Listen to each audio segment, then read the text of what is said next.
새벽 예배의 자리로 나오신 모든 성도님들을 주님의 이름으로 환영하며 축복합니다. 다 함께 사도신경 낭독하심으로 신앙 고백 드리겠습니다. 전능하사 천지를 만드신 하나님 아버지를 내가 믿사오며 그 외아들 우리 주 예수 그리스도를 믿사오니 이는 성령으로 잉태하사 동정녀 마리아에게 나시고 본디오 빌라도에게 고난을 받으사 십자가에 못 박혀 죽으시고 장사한 지 사흘 만에 죽은 자 가운데서 다시 살아나시며 하늘에 오르사 전능하신 하나님 우편에 앉아 계시다가 저리로서 산자와 죽은 자를 심판하러 오시리라. 성령을 믿사오며 거룩한 공예와 성도가 서로 교통하는 것과 죄를 사하여 주시는 것과 몸이 다시 사는 것과 영원히 사는 것을 믿사옵나이다. 아멘. 다 함께 찬송가 322장 세상에 헛된 신을 버리고 찬송하시겠습니다.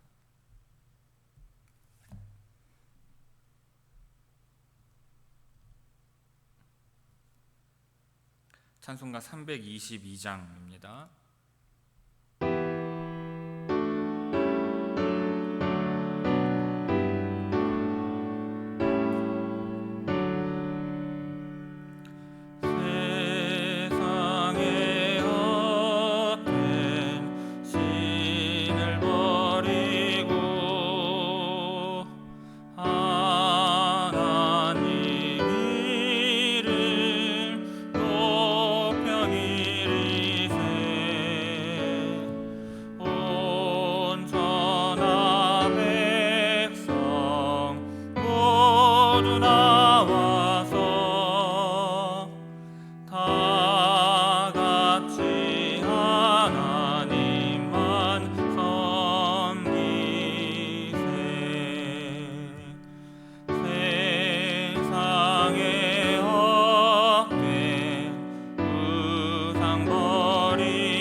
오늘 새벽 우리에게 주시는 하나님의 말씀은 다니엘 11장 36절에서 45절까지의 말씀입니다.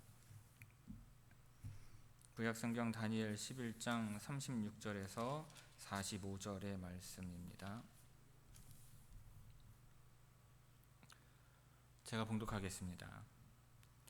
그 왕은 자기 마음대로 행하며 스스로 높여 모든 신보다 크다 하며 비상한 말로 신들의 신을 대적하며 형통하기를 분노하심이 그칠 때까지 하리니 이는 그 작정된 일을 반드시 이룰 것임이라.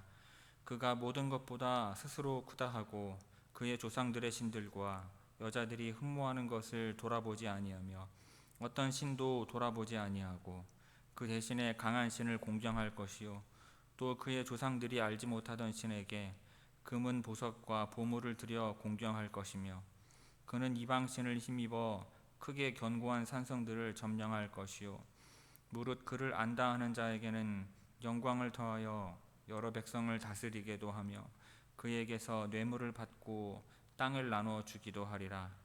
마지막 때에 남방 왕이 그와 힘을 겨룰 것이나 북방 왕이 병거와 마병과 많은 배로 회오리 바람처럼 그에게로 마주와서 그 여러 나라에 침공하여 물이 넘침같이 지나갈 것이요 그가 또 영화로운 땅에 들어갈 것이요 많은 나라를 패망하게 할 것이나 오직 에돔과 모함과 암몬 자손의 지도자들은 그의 손에서 벗어나리라. 그가 여러 나라들의 그의 손을 펴리니 애굽 땅도 면하지 못할 것이니 그가 권세로 애굽의 금 은과 모든 보물을 차지할 것이요 리비아 사람과 구스 사람이 그의 시종이 되리라. 그러나 동북에서부터 소문이 이르러 그를 번민하게 하므로 그가 분노하여 나가서 많은 무리를 다 죽이며 멸망시키고자 할 것이요 그가 장막 궁전을 바다와 영화롭고 거룩한 산 사이에 세울 것이나 그의 종말이 이르리니 도와줄 자가 없으리라. 아멘. 이 새벽 말씀을 통해 주시는 은혜가 충만하게 임하기를 바랍니다. 오늘 본문 말씀은 안티오쿠스 에피파네스가 여전히 승승장구하던 가운데 갑작스럽게 종말을 맞이하게 될 것에 대해 예언을 하는 내용입니다. 먼저 36절에서 39절은 안티오쿠스 4세에 대하여 평가하는 내용입니다. 안티오쿠스 4세는 올림피아의 제우스 외에는 어떠한 신도 인정하지 않았습니다. 그는 당시 신과 상관없이 자기 마음대로 행하는 왕이었습니다. 그는 스스로를 높여 자신이 모든 신보다 크다고 공언하였고 또 비상한 말로 신들의 신을 대적하였습니다. 성경은 그가 이렇게 신성 모독적인 행위를 서슴지 않았기 때문에 속히 끝이 올 것이라고 예언하고 있습니다. 하나님은 작정하신 일을 반드시 이루시는 분이기에 안티오쿠스 4세의 끝은 반드시 온다는 것입니다. 37절에 보면 안티오쿠스 4세가 자신이 모든 신보다 크다고 하고 스스로를 신으로 일컫고 있다고 반복해서 말씀하고 있습니다. 이것은 그의 이름의 뜻과도 연결이 되는데 안티오쿠스 에피파네스는 나타난 신이라고 하는 뜻을 가지고 있습니다. 본문에서 그의 조상들의 신들이란 그리스에서 왕과 그의 민족들이 전통적으로 섬기던 신들을 가리키는 말이고요. 그 중에서 여자들이 흠모하는 것이란 죽었다가 부활한 신인 담무스를 가리키는 말입니다. 안티오쿠스는 자신이 그 어떠한 신들보다 뛰어나다고 생각했기 때문에 더 이상 이러한 신들을 돌보지 않았던 것입니다. 그런데 그가 유일하게 섬긴 신이 있었는데 그 신은 주상들이 섬기지 않았던 강한 신 제우스였습니다. 그는 예루살렘에 제우스 신상을 세우기도 하였었죠. 마카비서에 보면 예루살렘의 성전을 더럽히고 그 성전을 올림피아의 제우스 신에게 봉헌하게 하고 그리심산의 성소는 그 지방 사람의 소원대로 나그네 수호신인 제우스에게 봉헌하게 하였다라고 기록하고 있습니다. 39절에서 제우스를 이방신이라고 부르는 것은 조상들에게 알려지지 않았고 조상들이 섬기지 않았던 신이었기 때문입니다. 36절에서 39절까지 우리 함께 천천히 봉독하도록 하겠습니다. 36절에서 39절입니다. 그 왕은 자기 마음대로 행하며 스스로 높여 모든 신보다 크다 하며 비상한 말로 신들의 신을 대적하며 형통하기를 분노하심이 그칠 때까지 하리니 이는 그 작정된 일을 반드시 이룰 것임이라. 그가 모든 것보다 스스로 크다 하고 그의 조상들의 신들과 여자들이 흠모하는 것을 돌아보지 아니하며 어떤 신도 돌아보지 아니하고 그 대신에 강한 신을 공경할 것이요 또 그의 조상들이 알지 못하던 신에게 금, 은, 보석과 보물을 들여 공경할 것이며 그는 이방신을 힘입어 크게 견고한 산성들을 점령할 것이요 무릇 그를 안다 하는 자에게는 영광을 더하여 여러 백성을 다스리기도 하며 그에게서 뇌물을 받고 땅을 나눠주기도 하리라. 아멘. 이어서 40절에서 45절은 안티오쿠스 4세의 종말을 예언하는 내용입니다. 다니엘서의 예언이 기록으로 남겨지고 이스라엘 백성들이 이 다니엘서의 기록을 읽을 때쯤에는 이 39절까지의 예언은 모두 실현된 후였습니다. 그리고 40절부터는 아직 이루어지지 않은 안티오쿠스의 종말에 관하여 예언하고 있습니다. 지금까지 아직 끝은 오지 않았다고 하였지만 40절에 보면 종말에 라고 말하면서 이제 끝이 가까이 왔다고 선언하고 있는 것입니다. 유대의 신실한 사람들이 듣기 원하는 소식이죠. 즉 안티오쿠스의 종말이 가까이 이르렀다는 것입니다. 이것은 역사의 종말로 이어지는 출발점으로서 안티오쿠스 개인의 종말이 시작되는 것입니다. 자, 이 종말은 남방 왕조인 프톨레미 왕조와 북방 왕조인 셀레우쿠스 왕조의 대결로 시작이 됩니다. 프톨레미가 먼저 선제 공격을 하고 안티오쿠스가 대대적인 보복 전쟁을 벌입니다. 그리고 안티오쿠스는 병거와 마병과 많은 배를 동원하여서 프톨레미에게 승리를 거두게 됩니다. 자, 이 과정에서 안티오쿠스는 영어로운 땅으로 표현되고 있는 유다 예루살렘으로 진입해서 많은 살상을 저지르게 될 것입니다. 그리고 유다의 철천지 원수인 에돔과 모압과 암몬의 지도자들은 안티오쿠스의 손에서 벗어날 것인데 아마도 안티오쿠스에게 협력했기 때문일 것입니다.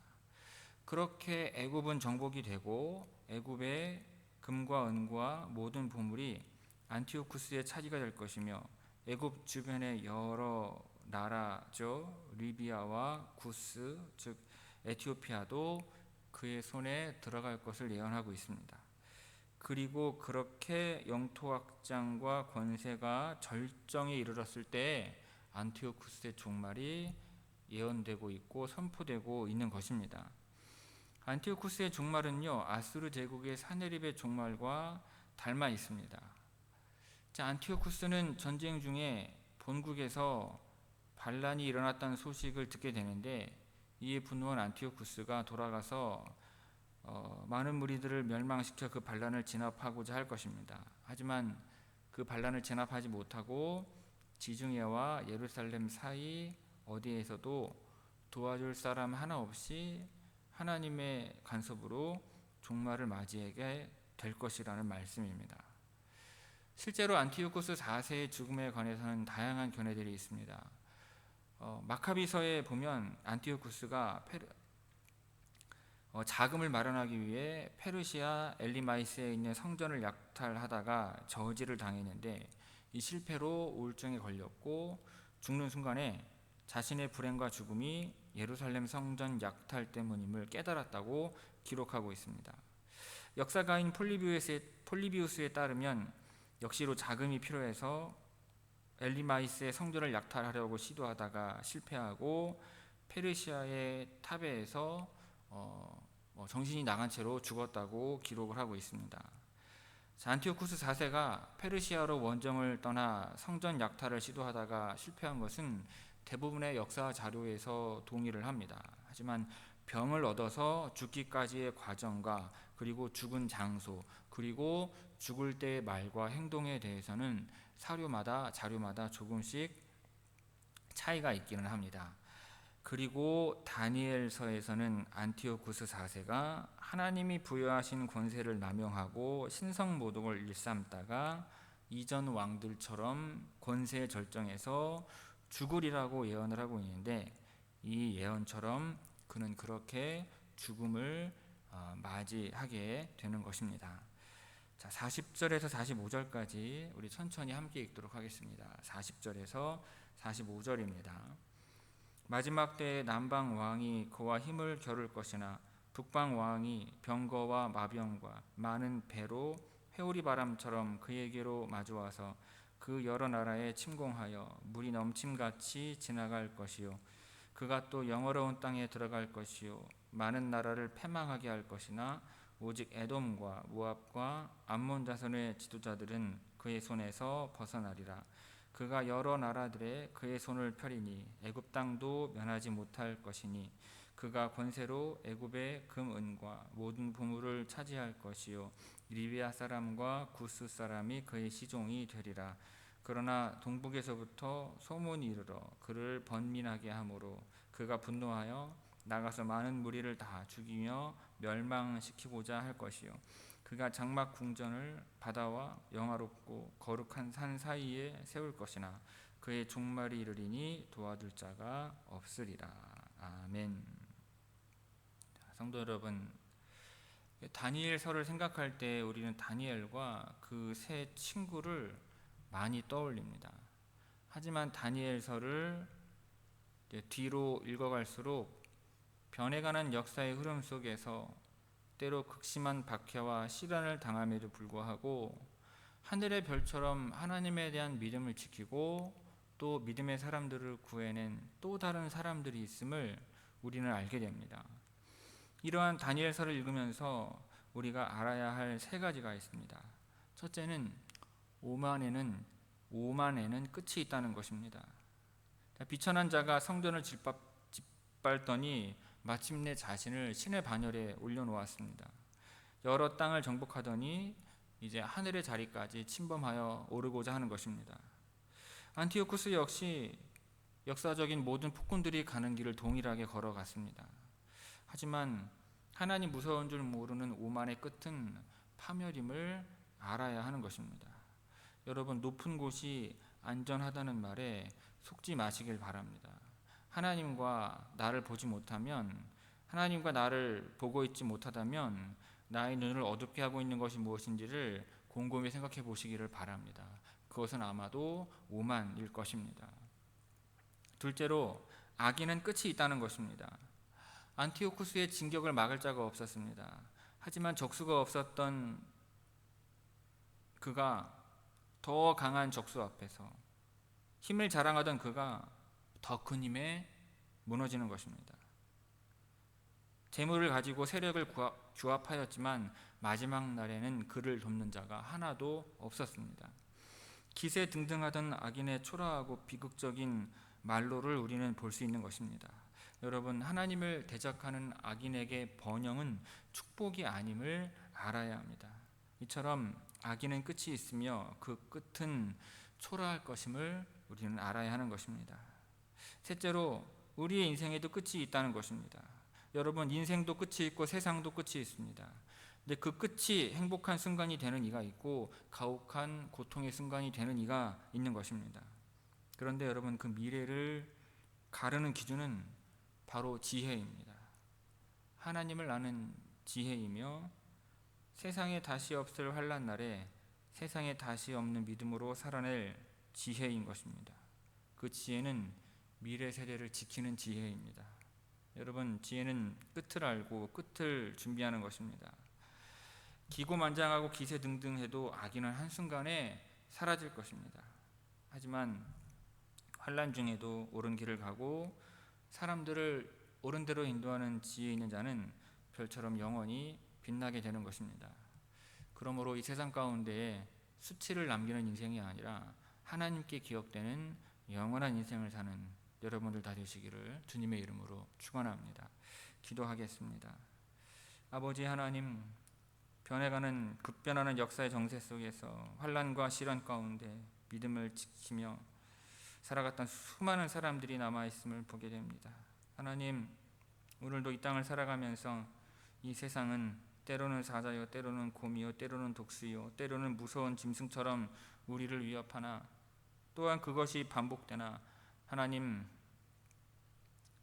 이 신앙의 시련과 박해 세상에서 우리의 믿음을 온전히 지킬 수 있게 하옵시고 믿음을 지켜 지혜로운 삶을 살 때 우리가 아버지 하나님 앞에 복을 받고 영원한 생명을 부어받아 하나님의 나라 천국에서의 삶을 살아갈 줄로 믿습니다. 하나님 함께 하셔서 오늘도 하나님의 지혜로를 붙들어 주시옵시고 주님 안에서 모든 환우들을 하나님 돌보아 주옵시고 고통을 줄이시고 치유하시는 은총 허락하여 주옵시고 우리 자녀들과 가정과 일터를 하나님 함께 하셔서 하나님 섭리하시고 도우시는 은총 허락하여 주옵소서. 하나님 믿기를 포기하지 아니하고 말씀대로 살기를 결단하는 우리 모든 성도들이 이 새벽 주 앞에 나와 기도하오니 하나님 은혜를 구합니다. 은혜를 내려 주옵소서. 이 모든 말씀 예수님의 이름으로 기도 올리옵나이다. 아멘. 하늘에 계신 우리 아버지여, 이름이 거룩히 여김을 받으시오며 나라가 임하시오며 뜻이 하늘에서 이루어진 것 같이 땅에서도 이루어지이다. 오늘 우리에게 일용할 양식을 주시옵고 우리가 우리에게 죄 지은 자를 사하여 준 것 같이 우리 죄를 사하여 주시옵고 우리를 시험에 들게 하지 마시옵고 다만 악에서 구하시옵소서. 나라와 권세와 영광이 아버지께 영원히 있사옵나이다. 아멘.